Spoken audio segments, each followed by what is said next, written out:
안녕하세요. 행복 인생 수업을 진행하는 행복 큐레이터 이재홍입니다. 오늘은 행복 인생 수업의 제2강입니다. 긍정정서를 키워서 행복해지기에 대해서 말씀을 드리겠습니다. 지난 제1강에서 긍정심리학에 대해서 말씀을 드렸습니다. 제1강을 안 보신 사람들은 반드시 제1강을 한번 찾아서 봐주시길 부탁드립니다. 그 긍정심리학의 최종적인 목표가 있는데 그건 바로 플로리시입니다. 플로리시는 행복의 만개, 행복이 활짝 피는 것을 말하는 것이죠.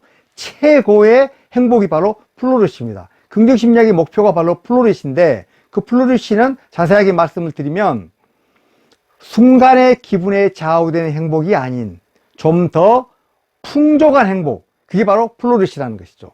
어떻게 보면 최고의 행복이죠. 그래서 삶의 만족도를 끊임없이 높여가지고 우리가 행복의 만개에 도달한다. 그게 이제 플로리시인 것이죠.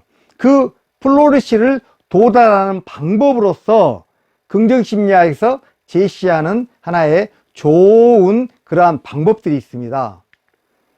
그건 바로 팔마라는 것이죠. 그래서 저것은 긍정심리학 학자들이 수많은 학자들이 달려들어가지고 연구를 하고 거듭된 어떤 검증을 해가지고 최종적으로 긍정심리학에서 내놓은 겁니다.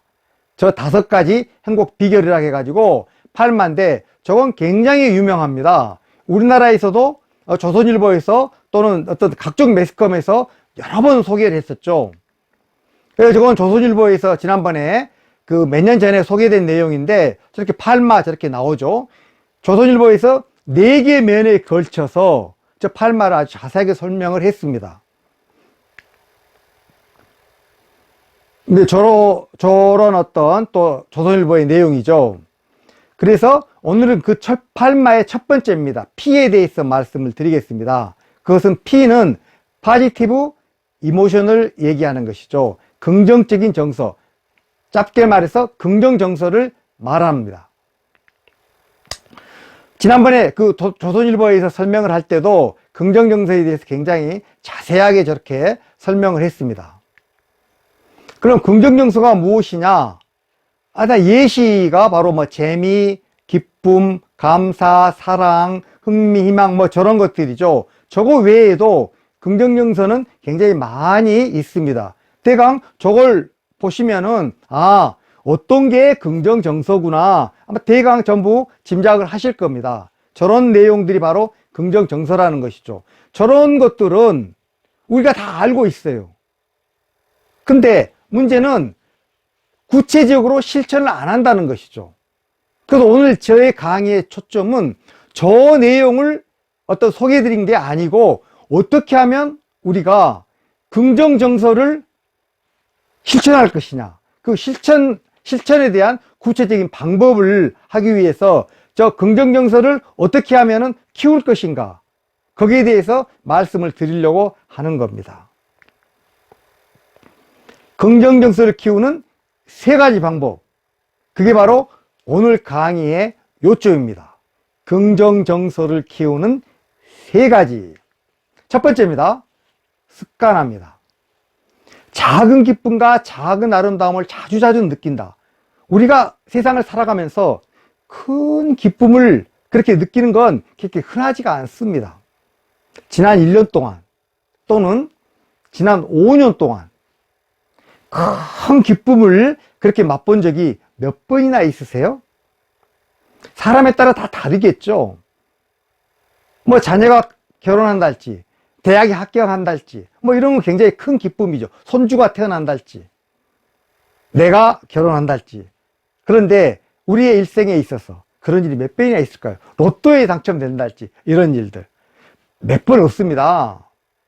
지난 5년간을 생각해 봐도 사람마다 다르겠지만 아마 몇 번 안 될 겁니다. 그런데 작은 기쁨, 작은 아름다움 발견하는 것, 이런 것은 도처에 있죠. 우리가 노력만 한다면 굉장히 많습니다. 이제 곧 봄이 오는데 보면 목련이 피고 벚꽃이 피고 얼마나 아름답습니까? 그걸 보고 그런 아름다움을 느끼고 그 기쁨을 느끼는 거죠. 한 잔의 커피를 즐기는 거, 좋은 음악을 이렇게 듣고 감상하는 거, 예쁜 꽃을 꽃병에 꽂고 감상하는 거, 이런 게 전부 우리에게 기쁨을 주는 건데, 그런 걸 당연하다고 받아들이지 말고 그걸 기쁨으로 받아들이는 거죠. 대부분의 사람들이 그걸 당연하다고 받아들입니다. 당연한 것을 당연하다고 받아들이지 말고 기쁨으로 받아들이는 거, 그리고 그걸 습관화하는 거, 이게 굉장히 중요한 거죠. 이걸 어떤 사례를 통해서 말씀을 드리겠습니다. 얼마 전에 제 친구 하나가 집에서 그 전선줄에 넘어졌습니다. 그렇게 해가지고 설날 며칠 앞두고 어깨뼈가 부러지고 이제 무릎에 금이 가가지고 무릎은 아주 기부스를 하고 어깨는 그냥 해서 수술을 해야 되는 거죠. 그렇게 해서 설 연휴 3일 전에 여의도 성묘병원에 이제 입원을 해가지고 4박 5일 동안 입원해서 수술 후에 설날에 퇴원을 했습니다. 그런데 그 친구가 이제 입원하기 전에, 입원하면 이제 못 보니까 그 면회가 안 되거든요. 그 친구가 이제 입원한 날 아침 8시경에 와가지고 코로나 검사를 한 겁니다. 그런데 그 결과가 2시에나 나온대요. 그래서 오전에 이제 다른 진료를 조금 보고, 검사도 하고, 그리고 오후 2시까지 기다려야 되는데, 그 기간 동안, 그 시간 동안에 저희 친구들 몇 명이 그 친구 이제 문병으로 간 거죠. 그래서 그 친구를 만났습니다.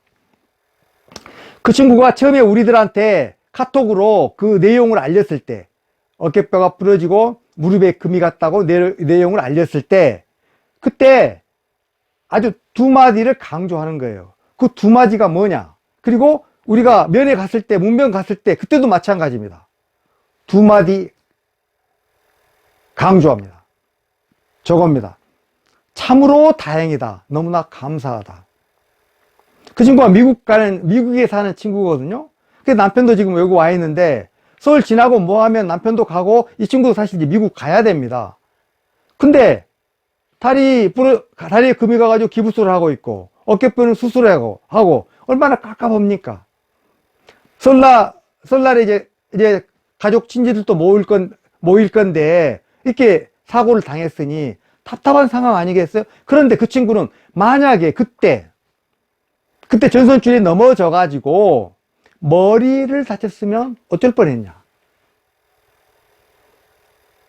머리 다치지 않은 게 참으로 다행 아니냐? 너무나 감사하다. 이걸 계속 그렇게 2마디를 하는 거예요. 다행이다. 감사하다. 다른 친구는 막 여러 가지 이렇게 위로하는데 본인은 그런 거예요. 참 다행이다. 감사하다. 제가 그 친구가, 이 친구는 완전히 긍정정서가 습관화되어 있구나. 평소에 훈련이 잘 되어 있구나. 의식적으로 노력을 하는구나. 그게 금방 보이는 거죠. 우리가 세상을 살면서 누구에게나 갑자기 고난은 닥칩니다. 그러한 고난 속에서 만약 그 친구 같으면, 이거 설날도 가까웠는데 이거 뭐야? 나 미국 꼭 가야 되는데 이거 어떻게 해? 도대체 누가 이렇게 전선을 거기다 놔둔 거야? 내가 좀 조심할 거. 막 그렇게 자책하고 누군가를 비난하고 그랬다면, 이 친구는 계속 스트레스가 쌓이죠. 스트레스가 쌓이면 자신의 면역력은 약화되죠. 그렇게 고난 속에서 부정적인 마음이 드냐? 그렇지 않으면 그 고난 속에서 긍정의 씨앗을 찾느냐? 이 친구는, 머리에 부닥치지 않은 게 얼마나 큰 다행이냐? 이렇게 긍정의 씨앗을 찾는 거죠. 감사하다. 그거 안 된 게 감사하다. 그리고 거기에서 부정적인 마음을 없애고 긍정의 씨앗을 찾으니까 자신의 어떤 스트레스가 전혀 없죠. 그런 큰 사고를 당했는데도 감사의 마음이니까 오히려 긍정 호르몬이 나옵니다. 코르티졸, 아드레날린, 이러한 스트레스 호르몬이 나와가지고 나의 면역을 약화시키는 게 아니고, 엔돌핀, 도파민, 이러한 좋은 긍정 호르몬들이 나와가지고 오히려 면역을 강화시키는 것이죠. 그게 바로 습관화의 결과입니다. 평소에 의식적인 노력을 통해서 습관화되어 있다는 거죠. 그래서 습관화가 굉장히 중요합니다. 2번째, 긍정에서 키우는 방법은 음미하기입니다. 다른 사람과 기쁨을 공유하는 거. 그렇게 해서 추억을 만들고 자축하고 음미하는 거죠. 저 음미하기도 사례를 통해서 말씀을 드리겠습니다. 제가 이제 코로나 이전에 행복학 공개 강의를 많이 했는데, 그때 보통 이제 2개월 과정이니까 일주일에 한 번씩 강의를 하면서 그 일주 동안에 강의한 내용 중에 어떤 핵심적인 어떤 한 가지를 딱 이제 추려가지고 그걸 일주일 동안 실행을 하게 만듭니다. 제가 1강에서 말씀드렸죠. 저희 행복 인생 수업의 어떤 슬로건이 1톤의 지식보다 1g의 실천이 중요하다 하는 거. 실천이 중요하거든요. 그래서 그렇게 2개월 동안 공개 강의 하면서는 일단 실천을 하게 만드는 거죠. 하나를 정해가지고. 그때 이제 저 음미하기를 정해가지고 일주일 동안 실천을 하고 이제 발표를 했습니다. 각 조마다 발표를 하고 발표해서 우수한 어떤 사례를 전체 발표를 하는 거죠. 그렇게 해가지고 최종적으로 1등을 이제 선정을 하는데, 그때 그 당시 수강생들이 1등이라고 이렇게 선정했던 사례가 바로 음미하기 사례 중에 이런 사례가 있습니다. 어떤 친구가 100만 원의 공돈이 생겼대요. 그래서 그 친구는 10몇만 원을 들여가지고 친구들한테 그 밥을 샀답니다. 아주 기쁨을 공유를 한 거죠. 내가 이렇게 이번에 100만 원이 생겼으니까 내가 너희들한테 이게 살게 하면서 아주 해가지고 친구들 좋아하고 해가지고 기쁨을 공유를 했다는 겁니다. 그리고 나머지를 현금으로 찾아가지고 책상 앞에 잘 보이는 곳에 딱 놔두고 볼 때마다 기쁜 것이죠. 음미하는 겁니다. 그게 바로. 만약에 그 친구가 그렇게 하지 않고 100만 원 통장에 들어왔어요. 기쁩니다. 그때는. 그러나 인간은 누구나 적응이라는 게 있습니다. 좋은 일도 나쁜 일도 적응을 통해서 우리는 잊어버리게 됩니다. 그게 대부분의 인간입니다. 그렇게 진화가 그렇게 되어 왔거든요. 인간은 적응력이 굉장히 뛰어납니다. 그게. 그래서 기쁨이 생겼는데 그게 없어져 버려요. 잠깐 동안 기쁩니다. 그냥 통장상에 숫자만 올라간 거죠. 그런데 그걸 친구들을 통해서 친구들한테 밥 사줘가지고 고맙다는 얘기 듣고 같이 기쁨을 공유하고, 그리고 나머지 현금으로 찾아가지고 책상에 딱 올려놓고 볼 때마다 보니까 얼마나 기쁩니까? 그때만 생각이 나는 거죠. 그게 바로 음미학입니다. 기쁜 일이 있으면 음미를 하는 거죠. 만약에 식사를 할 때 아주 맛있는 걸 먹습니다. 그때 그냥 먹지 말고 그 맛을 음미를 하면서 계속 먹는 게 중요합니다. 뭐 신문 보고 먹는달지 TV 보고 먹는달지 그렇게 하지 말고 그냥 먹는 데 집중을 하고 음미를 하는 거죠. 그걸. 그렇게 하면 나의 어떤 기쁨이 배가 되는 거죠. 슬픔은 남과 나눌수록 이렇게 적어지죠. 기쁨은 다른 사람과 나눠서 공유를 하면 오히려 커집니다.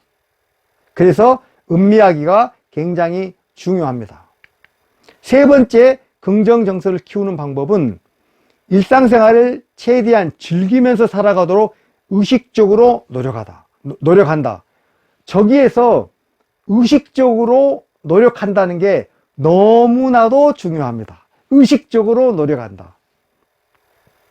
우리가 이러한 모든 과정은 의식적으로 노력하지 않으면 안 됩니다. 의식적으로 노력을 하는 게 바로 실천입니다. 여기서 여러분들이 저희 강의를 통해 가지고 제 아무리 행복에 관한 지식을 쌓아도 아무 의미가 없습니다. 1톤의 지식이 필요가 없어요. 실천이 필요한 거죠. 그 실천을 하기 위해서는 의식적으로 노력한다가 굉장히 필요한 것이죠. 저것도 한번 사례를 통해서 말씀을 드리겠습니다. 제 친구 중에 한 친구가 온몸에 암이 퍼져가지고 7, 8년 동안 투병하는 친구가 있습니다. 지금도 계속 어떤 치료를 받고 있죠. 7, 8년 전에 그 친구는 6개월 시한부 선고를 받았습니다. 그런데 지금도 살아있고 멀쩡합니다. 물론 이제 약은 계속 먹고 치료를 받고 있습니다. 지금 코로나 때문에 난리잖아요. 그럼 온몸이 지금 암이 퍼져 있어가지고 면역이 굉장히 약하죠. 대부분의 사람들이 그럴 경우 코로나 무서워서 밖에 잘 안 나가는데, 얼마 전에 그 친구하고 같이 식사할 기회가 있어가지고 같이 밥을 먹으면서 그 친구가 하는 얘기가, 자기는 친구들한테 전화 와가지고 밥 먹자 그러면 그대로 멈춰라 하고 그냥 만사 제쳐놓고 뛰어나가가지고 친구하고 밥을 먹는다는 겁니다. 그리고 하루를 즐긴다는 겁니다. 그 친구는 하루를 즐기는 걸 누구보다도, 무엇보다도 그걸 소중하게 생각하더라고요. 친구하고 밥 먹는 게 즐거우니까 그 즐거움을 느끼기 위해서 그때 어떤 일을 본인이 하고 있든 간에 친구에게 연락이 오면 그대로 멈춰라 하고 나간다는 겁니다. 하루를 즐긴다는 거, 하루하루를 아주 즐겁게 생활하도록 노력한다는 거, 그게 굉장히 중요하다는 겁니다. 지금껏 제가 이제 긍정정서에 있어서 말씀을 드렸는데, 그러면 긍정정서의 반대인 부정정서도 있겠지요. 누군가를 미워하는 거, 미워해가지고 막 분노가 나는 거, 이런 게 이제 부정정서인데, 만약에 누군가를 미워한다고 치면, 우리가 그 친구에 대해서 아무리 미워한다고 해도 그 친구에 영향이 있습니까? 하나도 없죠. 그 친구의 영향은 1도 없습니다. 누구에게 영향이 있을까요? 나에게 있죠. 스트레스 호르몬이 막 나오죠. 코르티졸이 막 나오죠. 아드레날린이 나옵니다. 그런 호르몬들이 나오면 내 면역력은 약화되죠. 내가 정작 미워하는 상대는 아무 관계가 없습니다. 결국 누군가를 미워해가지고 분노를 내가 막 일으키면 나만 손해입니다. 나만 손해죠. 우리가 화가 막 날 때 위장에 탈이 나서 소화 안 되죠. 혈압이 오르죠. 어깨와 목이 그냥 굳어지죠. 이런 경험 다 했을 거예요. 저렇게 다 알지만, 막 화가 날 때 내가 피해가 있다는 걸 알지만, 그걸 당연하게 받아들이는 겁니다. 그게 왜 당연합니까? 그런 게 나의 면역력을 약화시켜서 내 건강을 해치는데 왜 우리가 그걸 당연하게 받아들여야 됩니까? 우리가 알고 있기 때문에 그걸 절대 당연하게 받아들여서는 안 되는 거죠. 부정정서가 오려고 했을 때 어떻게 해서든지 간에 그걸 우리가 어떤 내 마음속에 어떤 합리화 과정을 통해 가지고 그 부정정서를 재빠르게 없애는 게 중요합니다. 이건 저의 40년 전에 저의 사례로서 제가 말씀을 드리려고 합니다. 이제 큰 고난이 닥쳤을 때 스트레스를 최소화하는 방법이 세 가지 단계가 있는데, 최악의 상황이 무엇인가를 파악을 하고, 그리고 그 최악의 상황을 그대로 받아들이겠다고 내 마음을 정리를 하죠. 현재 상황에서 최선이 무엇인지 깊게 생각해서 실천을 한다는 거죠. 저걸 이제 제가 40년 전 저의 실제 사례로 말씀을 드릴까 합니다. 제가 대학 시절에 만성간염에 걸렸습니다. 그때 우리나라에서 가장 유명한 분이 서울대학교 내과 과장이었던, 소화기 내과 과장으로 계셨던 김정종 박사님입니다. 그분에게 제가 2년 동안 치료를 받았습니다. 그때만 해도 서울대가 예약 제도가 이런 게 좀 미비했기 때문에 서너 시간씩 가서 기다렸다가 2, 3분 동안 그 의사 선생님 보고 약 처방전 맞고 나왔습니다. 그걸 계속 반복하는 거예요. 3개월에 한 번씩. 그렇게 해가지고 어쨌든 그 과정을 거치면서 2년 동안 치료를 했더니 만성간염이 저가 나았다는 판정을 받은 거예요. 그래서 더 이상 약을 먹지 않아도 된다. 얼마나 기쁩니까? 그때 친구들이, 야, 그동안 너 약 먹느라고 너 술도 못 마셨으니까 우리 한 잔 마셔야지 해가지고 이제 막걸리를 마시고 신나게 술도 마시고 이제 돌아다녔어요. 그리고 6개월 후에 제가 이제 갔습니다. 6개월마다 이제 오락했으니까. 가가지고 검사를 딱 했더니 저한테 느닷없이 서울대병원에 입원하라는 거예요. 결국은 간 조직 검사를 통해 가지고 간 경합 판정을 받았습니다. 그분은 만져보면 아시는 분이기 때문에 제가 6개월 만에 갔을 때 저를 만져보니까 간 경화가 왔다는 걸 알게 된 거죠. 그러니까 저한테 강경하라는 거예요. 눈앞이 캄캄하잖아요. 그 당시 강경화는 거의 대부분 다 죽었습니다. 40년 전의 얘기니까. 지금도 강경화가 굉장히 무서운 병이죠. 강경화 환자의 20, 30%는 간암으로 진행이 됩니다. 그리고 간암으로 진행 안 돼도 강경화로 죽는 거죠. 이때 제가 한번 생각을 해본 거죠. 상황을 판단을 해본 겁니다. 큰 고난이 닥쳤을 때 첫 번째 프로세스입니다. 물론 이제 이런 프로세스는 나중에 제가 이제 만든 겁니다. 그때는 뭐 그런 게 아니었죠. 나중에 내가 생각을 해보니까, 아, 내가 그런 걸 전혀 몰랐는데 그때 그런 프로세스였구나. 그래서 내가 살았구나. 이런 걸 느껴지는 거죠. 그때 내가 이제 만성 간염 때 먹은 약과 간경화 때 먹는 약이 똑같아요. 그때 뭐 레가론 이런 영양제입니다. 그냥 영양제만 주는 거예요. 그 경과만 보는 거예요. 영양제 주면서. 그 당시에. 그 치료 방법이라는 게. 그 김정용 박사가 B형 간염 백신을 만들어가지고 세계적으로 유명해진 분입니다. 돈도 많이 벌으셔가지고 나중에 서울대병원에 굉장히 기부도 크게 하셨죠. 지금은 돌아가셨지만.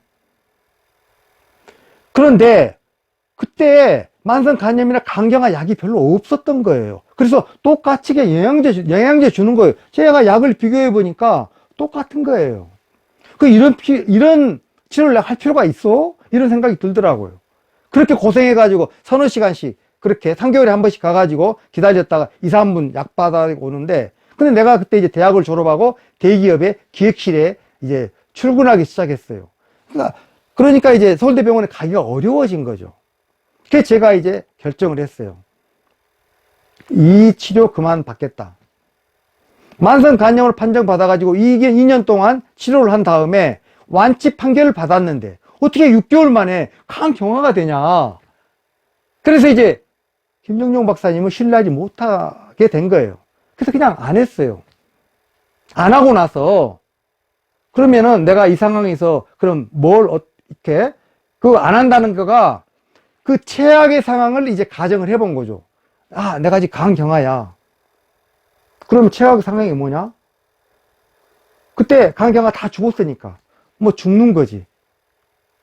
제가 그때 죽어도 어쩔 수 없겠다라는 것을 제가 받아들인 겁니다. 물론 그때는 제가 열심히 공부했던 불교 철학의 영향을 받았습니다.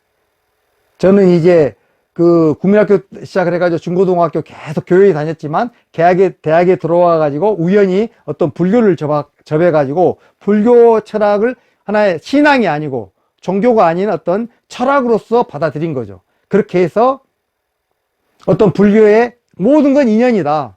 인연 따라 태어나고 인연 따라 죽는 거다. 모든 사건도 다 인연 따라. 그게 이제 연기론이죠. 그리고 공사상. 현상은 있으나 실체는 없다.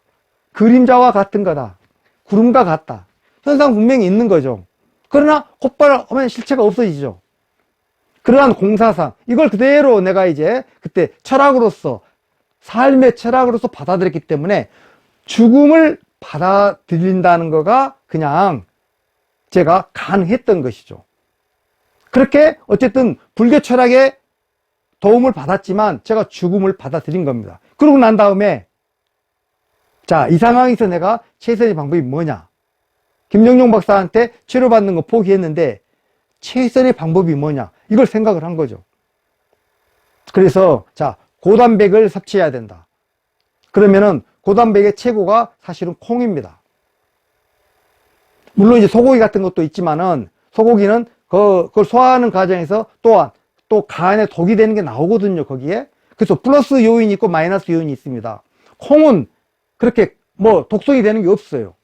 콩이 최고의 단백질인 것이죠. 그래서 검정콩을 제 어머니께 이제 부탁을 해가지고 저희 검정콩을 삶아가지고 그걸 말립니다. 완전히 말린 다음에 그 다음에 이제 가루로 만들어가지고 저한테 보내주면 우리 어머니가 보내주시면 그걸 이제 아침 대신으로 그걸 끓여 먹는 거예요. 한 10년 동안 그렇게 계속 그렇게 먹었어요. 아침 대신으로 먹으니까 그걸 좀 많이 먹죠, 콩을. 그리고 아무 약도 먹지 않았어요. 그 당시 보니까 간에 좋다는 약이 수백 가지입니다. 1000가지도 넘을지 모르겠어요.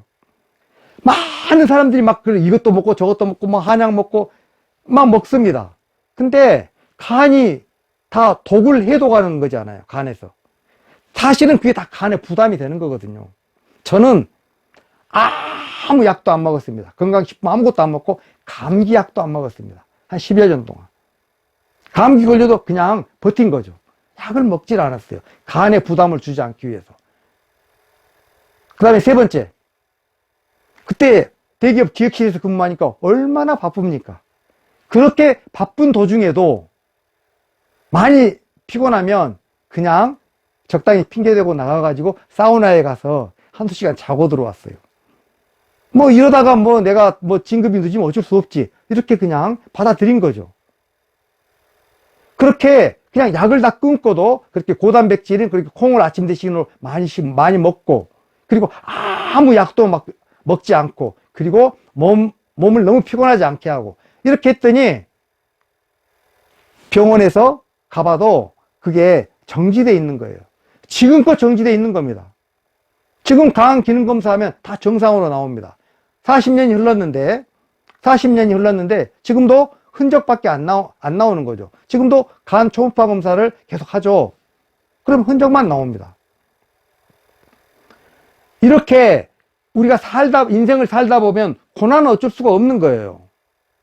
그 고난을 어떤 식으로 우리가 대처하느냐, 이건 각 개개인에 달려있는 거죠. 그래서 큰 고난이 닥쳤을 때 스트레스를 최소화하는 방법이라고 제가 여러 가지 책을 보고, 그리고 3가지로 정리를 한 겁니다. 그리고 저의 이제 삶을 되돌아 봤더니, 제가 젊었을 때 간 경화에 그렇게 걸렸을 때, 내가 결국은 나도 모르게 저런 어떤 그런 과정을 내가 거쳤구나라는 걸 깨닫게 된 거죠. 최악의 상황이 무엇인가를 파악한다. 나는 최악의 상황은 간 경화로 죽는 거죠. 그 상황을 받아들이겠다고 마음을 정리한 거죠. 불교 철학의 도움을 받았지만 그냥 죽음을 받아들이겠다고 내 마음을 정리를 한 겁니다. 현재 상황의 최선이 무엇인지 생각해가지고 실천한 거죠. 현재 상황에서 최선은 고단백질 섭취하기 위해서 콩을 먹고, 아무 약도 먹지 않고, 그리고 피곤하지 않게 몸을 관리한다. 3가지죠. 덕분에 40년이 지났는데 지금도 멀쩡하죠? 오늘 행복 인생 수업 제2강에서는 긍정정서를 키워서 행복해지기를 말씀을 드렸습니다. 간단하게 요약을 하겠습니다. 긍정심리학에서 말하는 그렇게 그 최고의 행복, 플로리시를 도달하는 방법, 거기에 도달하기 위해서 과학적으로 입증된 5가지 행복 비결이 바로 PARMA다. PERMA다. 오늘은 그 첫 번째 P에 대해서, P는 긍정정서, 파지티브 이모션을 얘기를 하는 것이다. 그리고 그렇게 그 3가지 긍정정서 그 3가지는 바로 습관화와 음미화하기, 일상을 즐기기다. 습관화는 아까 제 친구 그 전선줄에 걸려서 넘어져 가지고 어깨뼈가 부러지고 다리에 금이 갔지만 다행이다, 참으로 감사하다라고 그렇게 얘기했던 습관화를 통한 그 사례를 말씀드렸고, 그 다음에 음미하기, 100만원 생겼을 때 친구들하고 10몇만원 같이 밥 먹고 기쁨을 공유하고, 그리고 현금으로 찾아가지고 그걸 책상에 놓고 볼 때마다 기쁨을 음미하는 거죠. 그 설명을 했고, 일상을 즐기기, 제 친구가 암에 걸려가지고 7, 8년 동안 암 투병하는 친구가 이 코로나 와중에 친구에게 전화 오면 그대로 멈춰라 하고 나가가지고 친구하고 즐기고 들어온다. 하루하루 일상을 즐긴다. 이 3가지 키워드에 대해서 오늘 제 말씀을 드렸습니다. 이렇게 해서 행복 인생 수업 TV 제 2강을 마치겠습니다. 감사합니다.